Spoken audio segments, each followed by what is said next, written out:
Bonsoir à toutes et à tous, bienvenue au 6 mètres, l'essentiel du foot en Nouvelle-Aquitaine et même parfois au-delà. C'est ici, nous sommes mardi et nous allons parler ballon rond pendant 20 minutes avec nos deux invités, nos deux spécialistes, Nicolas Paolorsi, grand joueur d'RMC Sport. Bonsoir Nicolas, merci. Merci d'être sur le plateau ce soir Nico. À vos côtés. Un autre grand joueur, Clément Carpentier, journaliste à 20 minutes à Bordeaux. Bonsoir Clément, Bonsoir. Merci d'être venu ce soir parler football. Vous avez vu du bon foot ce week-end? Ouais, Ah bah oui. Ça arrive pas si souvent, mais là, c'était pas mal. Europa, non? Allez, vous allez développer ceci dans quelques instants. Voici le menu de ce mardi soir. On va parler des Girondins de Bordeaux, vainqueurs logiques de Brest, et des Girondins de Bordeaux qu'on n'arrête plus. On va voir. Après 3 plus bons matchs ces dernières semaines, rachat ou pas? Parce qu'en coulisses, on s'active encore quand on évoque les Girondins de Bordeaux. Le propriétaire américain va-t-il revendre? Les dernières infos, c'est ici, avec vous, messieurs. Nous évoquerons la Ligue 1 et ses clubs en danger financièrement. Vont-ils faire faillite à cause notamment des droits télé non payés par Mediapro? Et enfin, nous parlerons football féminin avec le derby de D1, c'était le week-end dernier, Soyaux-Angoulême, tout près de l'exploit face aux Girondines, mais ce sont les Bordelaises qui se sont imposées. Commençons par les Girondins, messieurs, ils ont pris leur temps, mais ils ont fini par gagner ce match face à Brest. C'est leur 3e victoire à domicile, simplement, grâce à Hatem Ben Arfa. Victoire logique? À vous, Clément? Ah oui, la plus que logique. Pour le coup, il n'y avait pas trop de discussion. Comme l'a dit d'ailleurs l'entraîneur brestois à la fin du match, ça aurait été un hold-up si les Bretons étaient revenus avec même le match nul, c'était bien payé, et la victoire, ça aurait été un hold-up. Donc c'est juste logique. Quand on regarde les statistiques du match, je crois qu'il y a 60% de possession pour les Girondins, 21 tirs à 6, 8 corners à 2, donc il n'y avait pas photo sur ce match-là. D'ailleurs, un peu notre surprise, parce que Brest restait sur une bonne série de victoires. Mais pour le coup, cette équipe des Girondins semble monter en puissance, on peut dire. Est-ce que c'est le meilleur match des Bordelais à domicile cette saison? Ouais, même de la saison, on peut le dire, dans le contenu, dans ce qu'ils ont proposé sur 90 minutes, domicile et extérieur combiné, parce qu'on a vu cette équipe de Bordeaux qui était plutôt à l'aise face à des équipes qui jouaient, Rennes, Paris, où Bordeaux se projetait en contre, et on sait que Bordeaux a des individualités pour faire la différence en contre, mais là, face à un bloc assez bas, qui joue à 30 mètres de son but, c'est vrai qu'on n'a jamais vu les Bordelais très à l'aise. Depuis qu'on les suit, depuis maintenant quelques saisons, depuis très longtemps. Et là, on a vu une équipe qui a maîtrisé son sujet de bout en bout. Il y a ce poteau au bout de 5 minutes de jeu, il y a la barre transversale de Depréville, il y a Wang qui a des face-à-face, Maja qui a des occasions. Donc franchement, ils auraient dû le tuer bien plus tôt, ce match-là. Et on sent que dans le jeu, comme l'a dit Clément, ils montent vraiment en puissance. Maintenant, il faut que ce soit d'autres joueurs qui s'imposent, qu'il n'y ait pas que Hatem Ben Arfa comme principal détonateur. C'est ça la marge de progression. Je vous ai anticipé encore. Non, comme d'habitude, pas de problème. Merci, vous allez prendre ma place, Nicolas. Hatem Ben Arfa, dépendance, 2e but en 3 matchs, 2e but décisif. Il a déjà offert 6 points, Hatem Ben Arfa, en marquant à Rennes le but de la victoire. Avant-hier, face à Brest. C'est logique, en fait, d'être dépendant d'Hatem Ben Arfa. Il est là pour ça, Clément, non? Logique, oui et non, parce que c'est à qui tout double. Quand tout va bien, c'est super pour cette équipe des Girondins, parce qu'on le voit surtout depuis qu'il est arrivé aux Girondins de Bordeaux. Il met peut-être pas des buts à la Messi, mais il est ultra décisif. Il est impliqué sur 6 buts des 7 des Girondins depuis qu'il est arrivé début octobre. Donc vraiment, c'est le joueur clé de cette équipe. Bon, il fallait s'y attendre, mais il ne faut pas non plus qu'il prenne trop d'importance, comme le disait Nicolas, parce que c'est le jour où forcément il va faire un moins bon match. Il faut qu'il y ait des joueurs qui prennent le relais. Et là, ce qu'on a vu aussi contre Brest, et qui est pas inquiétant du tout, mais il faudra faire attention, c'est que ses coéquipiers le cherchent constamment, tout le temps, et un peu que lui, quoi. Et ça peut aussi jouer sur le moral des autres joueurs qui touchent moins le ballon. Donc c'est un équilibre à trouver, on va dire. Mais c'est sûr qu'aujourd'hui, il faut mieux lui donner le ballon, vu comment il est en forme. Trop de dépendance à Hatem Ben Arfa? Pour l'instant, non, ça marche. Bordeaux a des résultats, donc non. Après, ce qui est sûr, c'est que Ben Arfa, il n'a pas joué la saison dernière. Il y a peut-être un moment où il va avoir aussi un petit coup de mou physique. Là, je crois que Bordeaux enchaîne 4 matchs en 10 jours. Jusqu'au 23 décembre. Il ne va pas pouvoir tous les jouer, il va falloir tourner, et il va falloir que d'autres joueurs s'affirment. Ça, c'est sûr. Il faut aussi que dans le collectif, quand Ben Arfa est là, on sait que maintenant, il va cristalliser énormément d'attention autour de lui, que les défenses vont se focaliser sur lui. J'ai envie de vous dire. Mais comme toujours, mais maintenant, quand lui va servir ses partenaires, il va falloir que les autres marquent et mettre des buts. Wang, il va falloir qu'il trouve la solution. Maja, qui joue beaucoup depuis le début de saison, va falloir qu'il plante. C'est un numéro 9, au bout d'un moment, il faut qu'il plante, Josh Maja. Donc voilà, il va falloir que ces joueurs-là... Ils ont marqué à Paris, sans Hatem Ben Arfa, les Bordelais. Ils ont marqué 2 buts. Oui, mais c'est lui qui tire le corner. Il fait la passe. Après, Adli met un joli but, et c'est vrai qu'il n'y était pas forcément pour grand-chose, Hatem Ben Arfa. Mais oui, il faut faire attention. Après, aujourd'hui, il faut s'appuyer sur ce joueur. Quel plaisir. Ouais. Qu'est-ce que Ouais, c'est bonnard de le voir jouer. C'est ce que j'allais vous dire, ça fait bien de faisait voir du foot un tellement peu, non? longtemps. C'est vrai qu'il rappelle un peu Malcolm. C'est le dernier joueur de très haut niveau qu'on a vu ici au Girondins de Bordeaux, capable d'éviter les défenseurs, d'avoir une très bonne frappe de balle aussi. Donc c'est ça qui est intéressant. Maintenant, il faudrait qu'il rentre aussi un peu plus dans le collectif. Et avec la complémentarité avec Yacine Adli aussi. Beaucoup, Oui, exactement. On l'a vu à Paris. Et là, une nouvelle fois, sauf que là, ça a été dans l'autre sens pour le coup, puisque c'est Yacine Adli qui a fait le décalage pour Hatem Ben Arfa. Et puis après, il a mis une jolie frappe contre Brest. Mais voilà, il va falloir aussi trouver les enchaînements avec les autres joueurs, notamment, comme le disait Nicolas, Wang, Maja, Briand, Depréville qui rentre aussi sur la fin. Donc voilà, et puis il ne faut pas frustrer non plus trop les autres joueurs. C'est un groupe. C'est toujours important, ça, la notion de groupe dans le football. Donc, Et vous allez voir Depréville. Mais il n'a pas eu de réussite, il a tapé la barre ce dimanche. Vous allez voir là sur le match qui arrive. C'est un joueur qui vous plaît, on le sait, Nicolas Depréville. Beaucoup de qualité, de combativité. Bordeaux sera à Lille dimanche, Oui. deuxième du championnat. Peut-être l'équipe de France la plus impressionnante en ce moment. Plus clairement. que Paris d'ailleurs, même s'ils sont deuxième ou pas. Gros match pour Bordeaux. Gros match, gros test à l'extérieur, même si Bordeaux sort de 3 matchs ultra positifs, donc on va dire que c'est un joker. S'ils perdent à Lille, il n'y a pas de pression, en tout cas, il n'y a pas de pression. Il vaut mieux peut-être se focaliser sur le match de Saint-Etienne qui arrive mercredi, le 16, après Lille, que sur ce match de Lille. Maintenant, Bordeaux doit jouer crânement sa chance. Et en plus, encore une fois, on l'a dit, c'est Bordelais, avec Ben Arfa, avec Zerkan, avec des joueurs d'espace. Ils sont intéressants face aux équipes qui vont dominer. Donc je pense qu'en contre, ça peut être intéressant, ça peut être un match très ouvert, franchement. Ça sera dimanche. Je ne veux pas dire que Bordeaux va taper Lille, mais... On ne sait jamais, avec les Girondins, c'est dur de faire les pronostics. oui, tout à fait. Lille-Bordeaux, ce sera dimanche sur le terrain en Ligue 1. D'ici là, en saura-t-on un peu plus sur le rachat du club, On est impatients, c'est le deuxième thème de cette émission de ce mardi soir. On va rester avec les Girondins pour parler de ce serpent de mer. Depuis l'été dernier, celui du rachat du club. La semaine dernière, nos confrères du Sud-Ouest évoquaient un projet de reprise qui date de l'été dernier, mais qui est, paraît-il, toujours sur la table. Vous avez travaillé tous les deux pour vos organes de presse respectifs 20 minutes et RMC Sport. Est-ce que Bordeaux est en vente? Toujours oui. Est-ce qu'il y a des candidats sérieux qui vont racheter ou pas? Oui ou non? Les Girondins ont plus ou moins été toujours en vente depuis, on va dire, un an. La chose qui a peut-être changé, c'est qu'avant, ces repreneurs écoutaient simplement les propositions qu'on leur a amenées. Et notamment, cette proposition qu'on leur a amenée sur la table, il y en a eu d'autres cet été. Là, il semble que ce soit eux qui aillent vers les potentiels acheteurs, ou en tout cas qui cherchent des potentiels acheteurs. Ça veut dire qu'il y a un changement quand même d'attitude et peut-être une urgence à vendre le club avec beaucoup de choses contraires, on va dire, les difficultés financières, l'épidémie de Covid-19, ça, pour le coup, les propriétaires, ils ne sont pas pour grand-chose, mais évidemment, forcément, ça a des conséquences. Et puis, il n'y a pas d'avenir, on va dire ça comme ça. En tout cas, aujourd'hui, à l'instant T, on ne voit pas d'avenir avec ces propriétaires-là. Donc, c'est ça qui pose problème aussi. Alors, dans le dernier projet évoqué récemment, Stéphane Martin, l'ancien président du club, est encore cité. Lui-même dit aujourd'hui que c'est du passé. Est-ce qu'on est obligé de le croire? Non, on n'est pas obligé de le croire.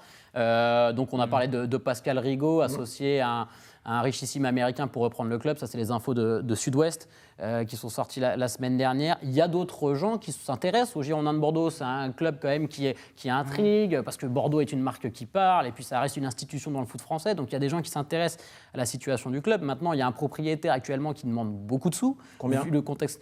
Alors, avant, plus de 100 millions.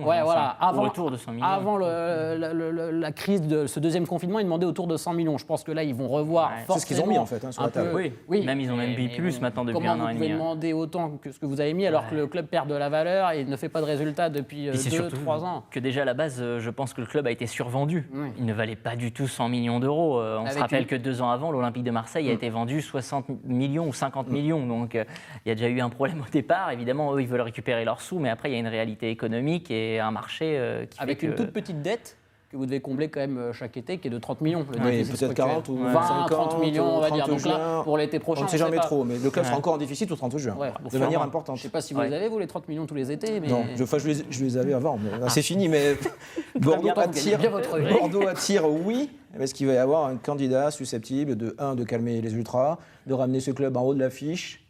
Et si possible, dans un laps de temps assez court, Clément. C'est complexe aujourd'hui. En plus, tout est arrêté. On va en parler un peu après, mais par Mediapro et le problème des droits télé du football français. Je pense qu'aujourd'hui, il y a des acheteurs qui sont prêts à y aller sur un club comme les Girondins de Bordeaux.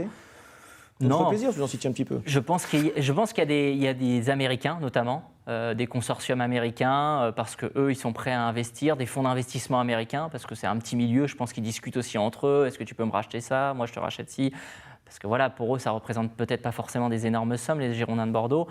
Après, oui, le projet qui a été présenté est assez intéressant parce qu'il est local pour le coup, avec des gens qui sont connus, qui ont plutôt bien réussi dans le monde des affaires aussi, ça il faut le dire, très bien réussi. Après, évidemment, ces gens-là, je pense qu'aujourd'hui, ils sont toujours attentifs à la situation, mais ils attendent de savoir ce qui va se passer avec les droits télé, parce qu'on le rappelle, les droits télé, ça représente 60% du budget des Girondins de Bordeaux il y a 3 ans. C'est-à-dire que si vous ne les avez pas, il faut bien les combler par autre chose, mettre de l'argent, en gros, à perte. Donc, bon... Je pense qu'il y a du monde, mais que tout est bloqué aujourd'hui au vu de la situation économique, et là, pas seulement du football mondial, on va dire. Alors, il y a la crise sanitaire, bien évidemment. Il y a les droits télé dont vous parliez à l'instant, messieurs. C'est le 3e thème de cette émission ce soir. Le diffuseur, qu'est-ce qu'on peut l'appeler, actuel de la Ligue 1.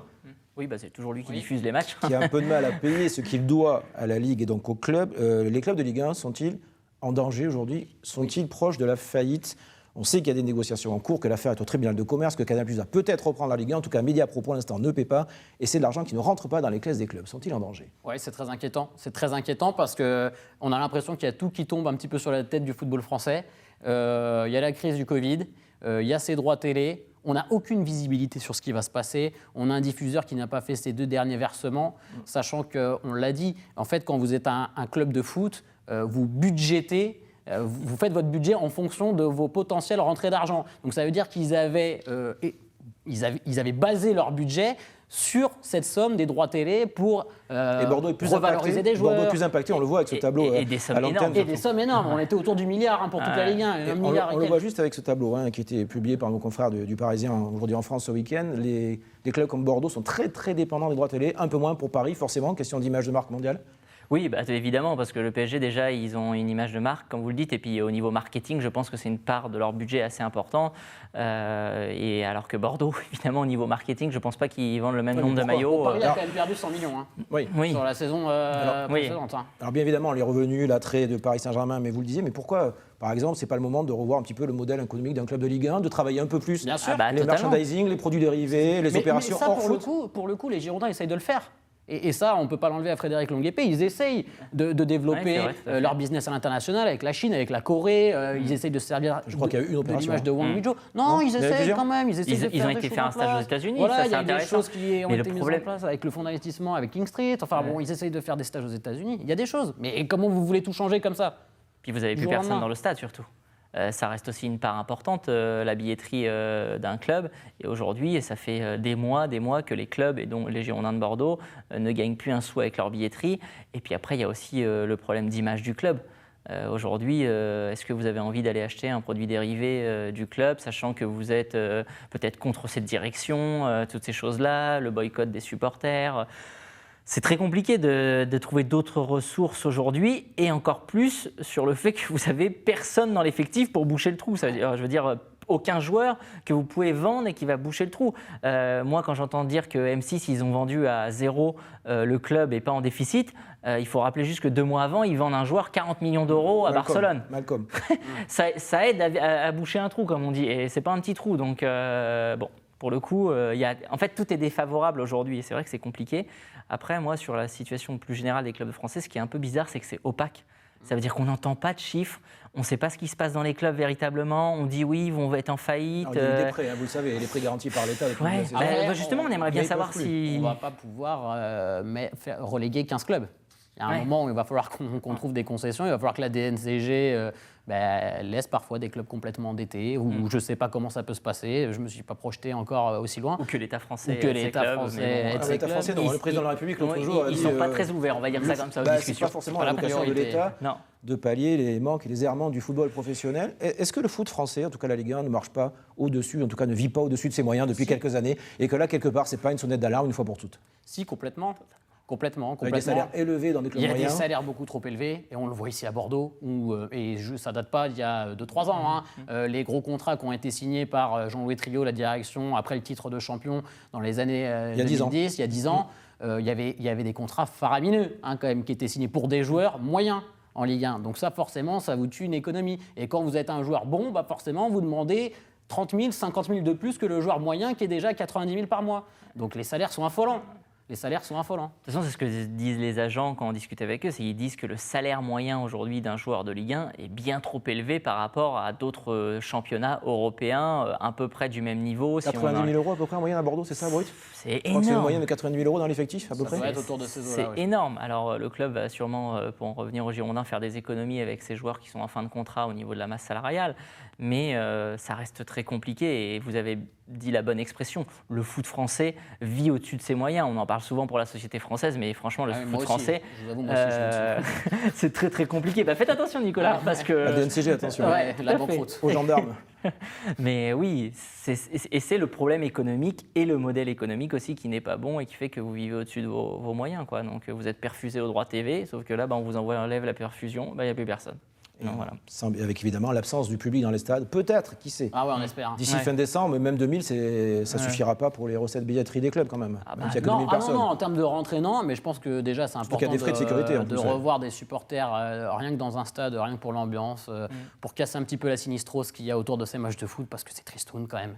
C'est très très tristoun. Et puis après, on parle d'une jauge de 25% par rapport à la capacité du stade. Personne tous les 8 mètres carrés à peu près. Pour l'instant, c'est vous avez vu dans les stades à l'étranger, ça ferait 10 000 supporters au Matmut. À peu près. Ouais, 10 000 supporters, ça serait quand même sympa. Si Parfois, ils n'étaient pas à les 10 000. Oui, exactement, c'est surtout ça. Ouais. Oui. Donc c'est pas si mal que ça. Pas. Ouais. Non, mais ça serait super. Et si on peut avoir ça le 15 décembre, alors bien sûr, on sait que la priorité, ça reste le contexte sanitaire, mais si on peut avoir ça, ce serait vraiment super. Et on verra dans les prochaines semaines. Donc la suite d'abord de ces droits télé, de la situation économique des clubs, situation sportive des clubs de Ligue 1 dans l'Hexagone. On va terminer cette émission, messieurs, par le 4e et dernier débat. Il concerne la D1 féminine. C'était un week-end de derby, en tout cas une journée de derby. Bordeaux-Soyaux, les Charentaises ont failli créer l'exploit. Elles ont mené 1-0 et se sont inclinées à la fin de 2-1. Ouais, ils ont bien tenu pratiquement jusqu'à la 80e minute de jeu dans un match solide. On ne s'y attendait pas forcément parce qu'en plus Soyaux est plutôt en difficulté cette saison. Mais les Bordelaises ont aussi du mal contre les équipes un peu plus petites cette saison. Elles ont plutôt fait des bons résultats contre les équipes de leur niveau un peu au-dessus. On se rappelle du match nul contre le PSG en début de saison. Mais elles ont un peu de mal. Mais bon, le principal c'est qu'elles gagnent au bout du... C'est un péché d'orgueil, vous pensez ? Je sais pas. En tout cas, ce qui est sûr, c'est qu'on parlait d'Atem Ben Arfa dépendance. Alors là, on peut parler d'une dépendance totale à une joueuse dans cette équipe. C'est Khadija Chaud, l'attaquante, qui en est quand même à 13 buts cette saison en 10 matchs. Qui est assez exceptionnel. Qui a encore marqué les 2 buts contre Soyaux Angoulême. Là, pour le coup, on est vraiment sur une équipe qui est complètement dépendante à un joueur. Et même, ça se voit rarement autant dépendante. Et voilà, mais au final, elles arrivent toujours à gagner leur match et elles conservent cette 3e place qui est si importante en vue de la saison prochaine. Donc, on ne peut pas dire grand-chose d'autre. Bordeaux à 7 et 8 longueurs de Lyon et Paris. Ouais. C'est logique ? Oui, c'est logique. Clément a tout Bordeaux dit. Bordeaux 3e. Clément a tout dit. Non, ce qui est important, c'est que Bordeaux est 3e, que cette 3e place est synonyme de place qualificative pour la Ligue des Champions la saison prochaine, qu'il y a un match très important contre le 4e qui arrive la semaine prochaine. Contre Montpellier, mais je sais, je devance. Voilà. Je sentais que vous y alliez. Montpellier qui est 4e, juste derrière les Girondins. Donc ce match, il est capital, ce match-là. Et puis, alors oui, au niveau du fond de jeu, c'est peut-être moins solide que la saison passée, où les Bordelaises maîtrisaient mieux face aux petites équipes. Après, on rappelle qu'elles ont perdu Viviane Assaï, qui faisait des grandes différences. Claire Lavogé s'est blessée. Donc voilà, il faut aussi se restructurer à ce niveau-là. Elles ont perdu des détonatrices au niveau du jeu offensif. Mais elles sont solides, les Bordelaises, elles sont solides. Et c'est normal de les voir en dessous de Lyon et de Paris. Pour l'instant, elles n'ont pas les armes pour rivaliser. Objectif, Ligue des Champions, plus que jamais. Bordeaux 3e. La Ligue des Champions à Bordeaux, Nicolas. C'est possible, c'est pas arrivé depuis 10 ans chez les garçons et chez les filles, ça va peut-être arriver l'été prochain. Bordeaux capable de tenir cette 3e place. Alors il y a le match contre Montpellier ce week-end, 4e qui est juste derrière, il y a encore une phase de retour bien évidemment. Ouais. Après il y a un match vraiment ultra important, c'est un des matchs les plus importants de cette saison, c'est vraiment ce samedi je crois, contre Montpellier, à domicile en plus.